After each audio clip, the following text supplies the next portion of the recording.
26 फरवरी को भारत बंद का आह्वान, जीएसटी व्यवस्था को आसान बनाने की मांग। पतंजलि की कोरोनिल पर उठ रहे सवाल, आईएमए ने सर्टिफिकेट के मामले पर की आपत्ति जाहिर। वेस्टर्न रेलवे चलाएगा 22 नई स्पेशल ट्रेनें, सभी नई स्पेशल ट्रेनें पूरी तरह आरक्षित। नमस्कार, मैं हूं शाहीन और अब खबरें विस्तार से। छोटे व्यापारियों के अखिल भारतीय संगठन कैट ने जीएसटी की समीक्षा को लेकर 26 फरवरी को भारत बंद का आह्वान किया है। इसके मुताबिक देश भर के 8 करोड़ से अधिक छोटे व्यापारी 26 फरवरी को भारत बंद में शामिल होंगे। इतना ही नहीं, ट्रांसपोर्टरों के संगठन ने भी इसी दिन चक्का जाम करने का ऐलान किया है। आपको बता दें कि छोटे व्यापारियों के अखिल भारतीय संगठन कैट ने जीएसटी व्यवस्था की समीक्षा कर उसे आसान बनाने की मांग को लेकर इस बंद का आह्वान किया है। योग गुरु रामदेव ने 19 फरवरी को यह दावा किया था कि कोरोना वैक्सीन का मुकाबला करने के लिए बनी पतंजलि की कोरोनिल को भारत के आयुष मंत्रालय ने सर्टिफिकेट दे दिया है।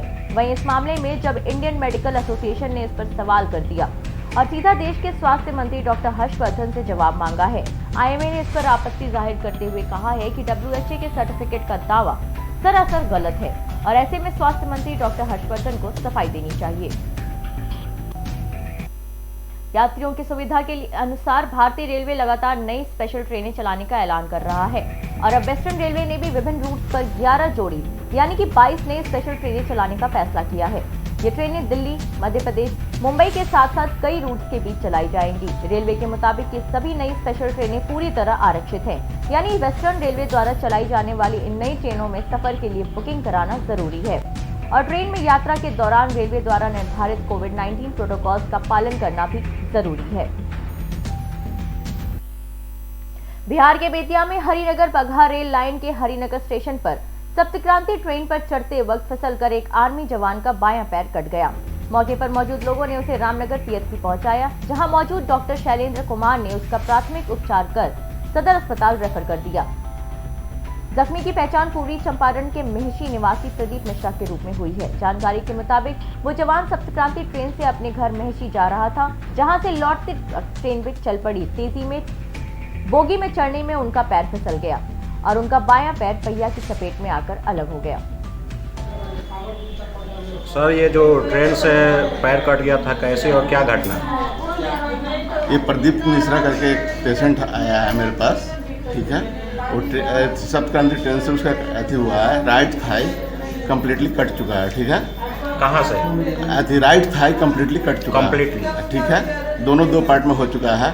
उसे मैं प्राइमरी ट्रीटमेंट करने के बाद उसे मैं बेतिया रेफर कर दिया हूँ। तो क्या लग रहा था पोजीशन उनका जो है कि बचने वाले हैं? नहीं, वो सीरियस कंडीशन में था, इसलिए मैंने उसे बेतिया रेफर कर दिया। सुनने में आ रहा था, कुछ लोग कह रहे थे कि यहाँ जाने के बाद में खास देखा नहीं गया उनको, इधर उधर। लेकिन बोलने के लिए तो लोग बहुत कुछ बोलते हैं, लेकिन अपना जो काम था मैंने किया। और क्या वो फौज में थे पेशेंट? उतना कोई मुझे इन्फॉर्मेशन नहीं आया था। उनका नाम वगैरह? प्रदीप मिश्रा। आपका नाम? डॉक्टर शैलेंद्र कुमार। उत्तर प्रदेश के चंदौली में थाना कतवा और धीना के बीच अमड़ाने के पास प्रशासन द्वारा अवैध वसूली कराई जा रही है। आपको बता दें कि जहां उत्तर प्रदेश के मुख्यमंत्री योगी आदित्यनाथ भ्रष्टाचारियों पर सख्त पाबंदी लगाए हैं, वहीं केंद्रीय मंत्री डॉक्टर महेंद्र नाथ पांडे के संसदीय क्षेत्र में धड़ल्ले से अवैध वसूली का मामला लगातार सामने आ रहा है। एक वीडियो सोशल मीडिया पर तेजी से वायरल हो रहा है, जिसमें गाड़ी ड्राइवर ने बताया है कि जब रक्षक ही भक्षक बन जाएंगे तो जनता किन के पास जाएगी। वहीं उत्तर प्रदेश के गार्जियन का कहना है कि सड़क गड्ढा मुक्त हो जाए। जब प्रशासन इस तरह का काम करेंगे तो कैसे गड्ढा मुक्त होगा सड़क? सड़क पर आए दिन ऐसी घटना घट रही है, लेकिन प्रशासन अभी भी मौन है।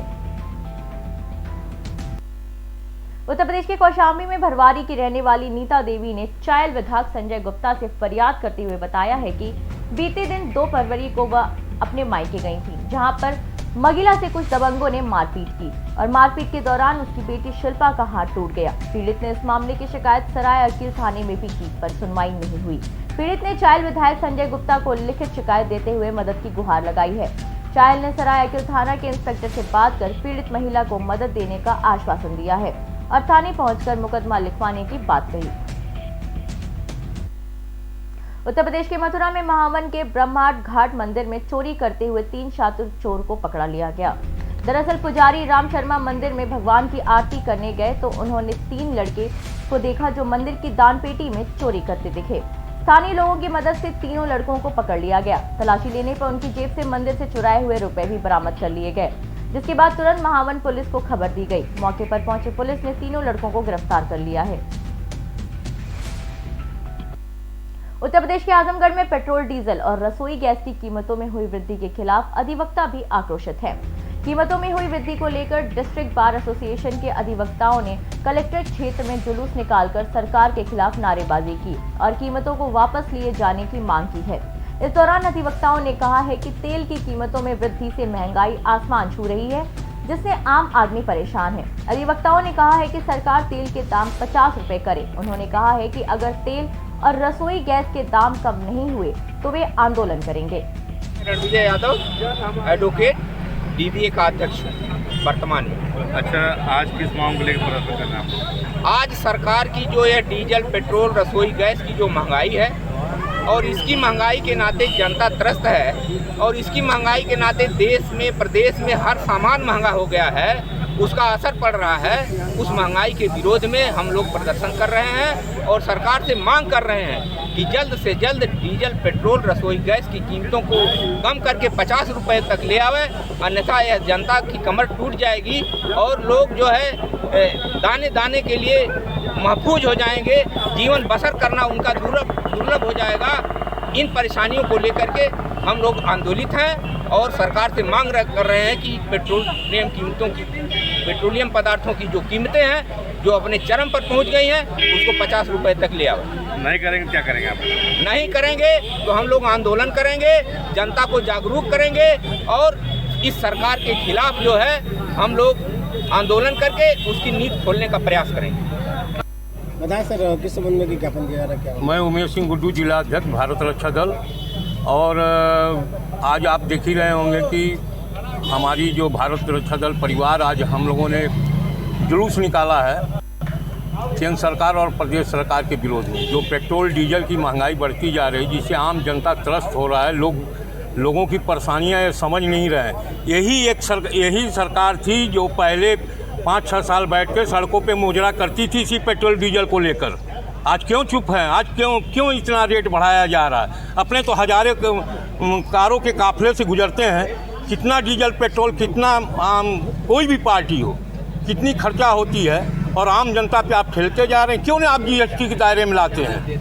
आप जीएसटी के दायरे में लाइए। आपने कहा था एक देश एक दाम, इसको क्यों नहीं जीएसटी के दाम? पता चल रहा 32-34 रुपया का पेट्रोल आप इतना महंगा देते जा रहे हैं। आज जनता कुछ दिनों में यही हाल रही तो भुखमरी पे मर जाएंगे। किस चीज़ का दाम नहीं बढ़ रहा है? इतनी महंगाई। अब जनता एकदम त्रस्त है। हम लोग सोच रहे थे कि आज कम हो जाएगा, कल कम हो जाएगा, लेकिन उन्होंने एकदम, माने यह समझ लीजिए कि अब जनता से इन लोगों ने विश्वास खो दिया है। सीधा केंद्र सरकार की नीतियाँ फेल हो रही हैं। क्या सरकार दोहरी चरित्र निभा रही है? अरे दोहरी चरित्र निभा ही रही है। अपनी हर वादा फेल कर रही है कि हर केवल ये जो है बड़े लोगों का ये काम कर रही है, जो छोटे लोग मर जाएंगे। इनकी यह समझ लीजिए कि ये दोहरी नीति इनकी चाल है। रणविजय यादव। राजस्थान के बीकानेर में सहकारी कर्मचारी संघ ने धरना प्रदर्शन किया। दरअसल सेंट्रल कोऑपरेटिव बैंक में कार्यरत कर्मचारियों को 2 साल से वेतन नहीं मिलने की शिकायत करते हुए अतिशीघ्र वेतन देने की राज्य सरकार से मांग की है। संघ के बीकानेर अध्यक्ष पुण्यजल सिंह सोढ़ा ने बताया कि राज्य सरकार से 2% अनुदान मिलने की आशा से बोर्ड ने हमारा वेतन रोक रखा है। 2 साल से वेतन नहीं मिलने से कर्मचारियों के भूखे मरने की नौबत आ गई है। अगर 7 दिनों में वेतन नहीं मिला तो वो उग्र आंदोलन करेंगे। किस लिए प्रदर्शन कर रहे हैं? मैं राजस्थान सहकारी कर्मचारी इकाई का अध्यक्ष बोल रहा हूँ। हमारी बीकानेर जिले के समस्त व्यवस्थापक 2 साल से इस बैंक का कार्य कर रहे हैं। बैंक का जो भी लक्ष्य है वो हमने इन बैंक का करके दिया। बैंक ने 2 साल से अभी तक हमें 1 रुपया वेतन का नहीं दिया है। हम 2 साल से वेतन के बिना तड़फ रहे हैं। इन्होंने एमडी साहब ने हमने कई बार आश्वासन दिया, आश्वासन देकर हम आश्वासन पर चलते गए, आश्वासन का अंत आया। आज हमने एमडी साहब से ज्ञापन दिया। एमडी साहब ने हमने कहा कि भैया आप वेतन दो। एमडी साहब का हमें अभी तक सकारात्मक जवाब नहीं मिला है। इन्होंने कहा है कि हम 7-8 दिन में आपकी व्यवस्था, आपकी वैकल्पिक व्यवस्था करेंगे। हमें अभी तक पूर्ण विश्वास नहीं है कि हमें वेतन मिल जाएगा, परंतु बैंक हमारा शोषण कर रही है। बिना वेतन आज राजस्थान में कोई भी व्यक्ति बिना वेतन 1 महीने से ज्यादा कोई काम करता है तो बताइए, हमारा ये कोऑपरेटिव मूवमेंट, ये सोसाइटी मैनेजर 2 साल से 1 पैसा नहीं लिया, ये वास्तविक बात है। अब आगे तो ये कह रहे हैं हमारे सिस्टम क्या है, कोऑपरेटिव के 2% राजस्थान सरकार से कोई अनुदान आ रहा है, वो आएगा तब हम आपको देंगे वेतन। अब अनुदान सरकार कह रही कोरोना हो गया, वो क्या हो गया, 2 साल से पैसा नहीं रहा है, बैंक हमें पैसा नहीं दे रही है, हम भूख मरे हैं, भूख मरने के कगार पे हैं। अगर ये 7 दिन के अंदर साथियों को अगर वेतन नहीं मिला तो हमारा अगर साथी कोई भी किसी भी तरीके से कुछ भी होगा तो बैंक जवाब होगी, राजस्थान सरकार जवाब देगी। हमें वेतन के लिए सरकार से हमें अनुरोध कर रहे हैं, आप ETV राजस्थान आप हमें आज यहाँ पधारे, आपके हम बहुत बहुत आभारी हैं। आप हमारी मांग को राजस्थान सरकार को बड़े जोर शोर से उठाएं ताकि हमें हमारी भूख, हमारी जो पेट की हमारी आर्थिक स्थिति, इसको सुधारने के लिए बैंक पे दबाव बनाएं। ये हमारा ETV के द्वारा राजस्थान सरकार और बैंक प्रशासन के समक्ष हमारा ये निवेदन है। ठीक है, नाम बताइए। मैं पूंजराज सिंह सोडा, राजस्थान सहकारी कर्मचारी संघ बीकानेर का अध्यक्ष हूँ। किस लिए प्रदर्शन कर रहे हैं? उत्तर प्रदेश के कौशाम्बी में दलित किशोरी से गैंगरेप का मामला अभी लोग भूले भी नहीं थे कि एक और महिला के साथ दिल दहला देने वाला मामला सामने आया है। कौशाम्बी थाना क्षेत्र के कायमपुर की रहने वाली विवाहिता को के हैवान पति ने शैलेश ने शराब के नशे में जमकर पीटा। इतना ही नहीं, इंसानियत की सारी हदें पार करते हुए पति ने महिला के मुंह में कपड़ा ठूसकर पहले उसे निर्वस्त्र किया, आंखों पर पट्टी बांधी और फिर उसके प्राइवेट पार्ट में लोहे की सरिया डाल दी, जिससे महिला बेहोश हो गई। जिसके बाद पति ने उसे मरा समझकर गांव से दूर फेंक दिया और वहां से फरार हो गया। महिला को CHC गनैली में भर्ती कराया गया है, जहां पर हालत नाजुक देख डॉक्टर ने हायर सेंटर मंझनपुर रेफर कर दिया। सोशल मीडिया पे एक न्यूज़ जो है प्रसारित हो रही है, उसका संज्ञान लिया गया है और इसके बारे में पता लगाया गया कि ये प्रकरण पूरा जो है जनपद का हमारे कौशाम्बी थाना कौशाम्बी का है और इस संदर्भ में कल ही एक प्रार्थना पत्र पीड़िता द्वारा दिया गया था, जिसपे मुकदमा पंजीकृत कर लिया गया है और उसके पति और जेठ और ससुर के खिलाफ विभिन्न धाराओं में, और पीड़िता का मेडिकल कराया जा रहा है। मेडिकल रिपोर्ट आने के बाद जैसा तथ्य प्राप्त होता है उसके आधार पर अन्य आवश्यक विधिक कार्रवाई व्यवहार में लाई जाएगी। मीडिया द्वारा जो अन्य खबरें उसमें प्रचारित की जा रही हैं वो पूर्णतः जो है हम लोगों के जांच में जो तथ्य है वो गलत है, भ्रामक है।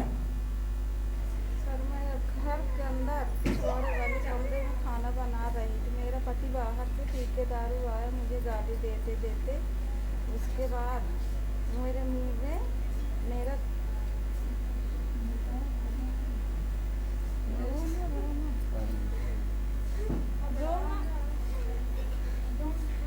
पहले ये सीना पकड़ के टान लिया, उठा के जमीन में पटक दिया, फिर मेरा कपड़ा उतार दिया। कपड़ा उतारते समय मेरे सब्बर को सिर दिया। सब्बर को सिरने के बाद बहुत मारा पीटा। उसके बाद मेरे मुंह में कपड़ा ठोस दिया। कपड़ा ठोसने के बाद मेरे आँख में पट्टी बांध दिया। जब उसके बाद मैं बेहोश हो गई रात में। सोशल मीडिया पे एक उत्तर प्रदेश के मुरादाबाद में कायाकल्प योजना के अंतर्गत स्कूलों की सूरत को बदलने का काम किया जा रहा है। इसके साथ ही मिशन प्रेरणा के अंतर्गत शिक्षा की गुणवत्ता को ऊंचा करने का काम भी किया जा रहा है। पठन पाठन की प्रक्रिया को भी इन दिनों आधुनिक लुक दिया जा रहा है। विकास भवन स्थित कार्यालय पर मौजूद रहे मुख्य विकास अधिकारी आनंद वर्धन ने जनपद के 100 से अधिक स्कूलों को कायाकल्प योजना के अंतर्गत खूबसूरत बनाया है। इन स्कूलों में किए जा रहे कार्य की गुणवत्ता को भी परखा जा रहा। कौन सा विद्यालय सर आपका ये? जी क्या कौन सा विद्यालय है? ये प्राथमिक विद्यालय पागल सेकंड के नाम से। पहले से और अब में क्या बदलाव देखने को मिल रहा है? पहले से हमने बहुत बदलाव है, एकदम से बदलाव। क्या काम चल रहा है स्कूल में आपके? जैसे कायाकल्प का काम चल रहा है और ये मार्च में सब पूरा हो जाएगा। ऐसा पहले जो स्कूल में बच्चे पढ़ने के लिए आते थे और अब जो स्कूल में स्कूल जो खुलेंगे कोरोना पीरियड के बाद स्कूल, तो किस तरीके के स्कूल बदल रहे हैं? एकदम से बिल्कुल नया अंदाज में कैमरे बच्चों को कैमरा लगेगा कि हम किसी नए स्कूल में, ऐसा लगेगा कि हम किसी नए स्कूल में जा रहे हैं या इंग्लिश मीडियम स्कूल में जा रहे हैं। पागबड़ा की जनता है उससे क्या अपील करना चाहोगे स्कूल को लेकर के? इसको पागबड़ा की जनता से हम यही अपील करना चाहेंगे, ज़्यादा से ज़्यादा सरकारी स्कूलों में अपने बच्चों को भेजें। यहाँ समय से टीचर आते हैं, अनुभवी कैंप टीचर हैं सब, और बच्चों को हर तरीके की इसके में सुविधाएँ मिल रही हैं, जैसे ड्रेस है, मिड डे मील है, जूते मोजे सूटर आदि सभी तरह की सुविधाएँ दी हमें मिल रही है। ठीक है जी सर, क्या नाम है आपका, किस पद पे हैं आप यहाँ पागबड़ा में? मेरा नाम रिंकू है, मेरी माताजी चेयरमैन है, मैं उनका बेटा भी हूँ, प्रतिनिधित्व भी करता हूँ। अच्छा रिंकू जी, आपकी जो नगर पंचायत है इसमें कायाकल्प योजना के तहत स्कूलों में काम चल रहा है, इसको लेकर क्या कहेंगे?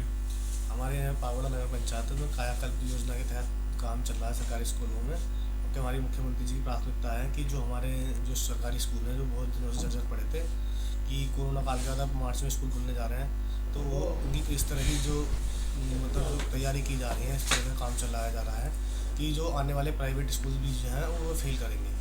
वो इतना अच्छा काम उसमें चल रहा है, इतना एक बार देखेंगे तो महसूस होगा कि प्राइवेट स्कूल भी सरकारी स्कूल भी ऐसे भी हो सकते हैं। क्या अपील रहेगी बच्चों से जो पढ़ रहे हैं इसको प्राइवेट कॉन्वेंटों में, एक बार आगे स्कूल को देखें, किस तरीके से क्या अपील करेंगे बच्चों को? मेरी बच्चों से ये अपील रहेगी कि गवर्नमेंट के चलाई उस योजना के अंतर्गत आज स्कूलों की जो स्थिति है इतनी बड़ी हो गई है, जो प्राइवेट स्कूलों में लोग अधिक से अधिक फीस वसूलते हैं, उसके बाद भी शिक्षा और साक्षरता में अंतर रहता है। लेकिन आज सरकारी स्कूलों को जो देखेंगे तो प्राइवेट स्कूलों से अच्छी स्थिति है, और शिक्षा भी जो शिक्षक भी हैं बहुत अच्छे से पढ़ाई रहेगी। तो उन लोगों से अपील यही रहेगी वो यहीं हमारे स्कूलों में आकर पढ़ाई करें और अच्छी शिक्षा ग्रहण करें। कौन सा विद्यालय सर आपका ये? राजस्थान के झालावाड़ में एसएफसी और एफएफसी की राशि जारी करने और छठे वित्त आयोग का गठन करने की मांग को लेकर सरपंच संघ जिला अध्यक्ष अर्जुन सिंह गोड की अगुवाई में जिला कलेक्टर के माध्यम से मुख्यमंत्री को ज्ञापन भेजा है। जिला अध्यक्ष अर्जुन सिंह गोड ने बताया कि ज्ञापन में एसएफसी और एफएफसी की राशि जारी करने और छठे वित्त आयोग का गठन करने की मांग को लेकर मुख्यमंत्री को ज्ञापन भेजकर अवगत कराया है।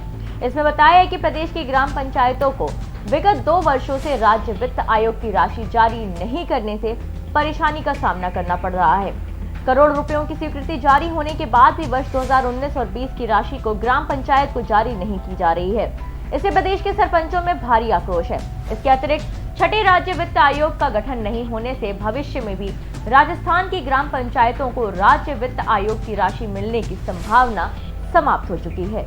मांग थी आप लोगों की? भाई ग्राम पंचायतों में पिछले 2 सालों से एसएफसी एफएफसी की कोई किस्त नहीं आ रही। सरपंचों के पास 1 रुपया भी नहीं है। सरपंचों ने जो गाँव में वादा किया था, सरपंच उन वादों पे खरा उतर नहीं पा रहे हैं। सरपंचों की स्थिति आज की तारीख में गांव वालों को कपड़े फाड़ने जैसी होगी, जैसे गांव वाले कपड़े फाड़ने के लिए तैयार हैं। सरपंच झूठ कब तक बोलेगा, आश्वासन कब तक देगा। सरकार को हमने कई बार चेताया है, लेकिन राजस्थान सरकार के कान में जू नहीं रही अभी तक, और इसीलिए हमने आज ज्ञापन दिया है पूरे राजस्थान की तरफ से। सारे जिलों में आज ज्ञापन दिया है। राजस्थान के मुख्यमंत्री अशोक गहलोत साहब को के नाम से ज्ञापन भिजवाया है। हमारी मांग है कि तुरंत प्रभाव से एक विशेष पैकेज बना करके पहले तो हमारी जो एफएफसी और एसएफसी की किस्तें हैं वो जारी करें, और इसके बाद भी अगर वो अभी उसमें विलम्ब होता है तो जो अभी बजट सत्र है उसमें 5000 करोड़ रुपए का विशेष पैकेज बना करके और ग्राम पंचायतों में जारी करें, वरना विधानसभा का घेराव, सरपंच राजस्थान घेराव करें। इसके बाद आपकी क्या रणनीति है? आज ज्ञापन दिया आपने, अब 24 तारीख को पंचायत समिति वाइज प्रत्येक पंचायत समिति में राजस्थान में सरपंच संघ की तरफ से ज्ञापन दिया जाएगा। फिर एक बार और निवेदन और सरकार से करेंगे, चेताएंगे सरकार को।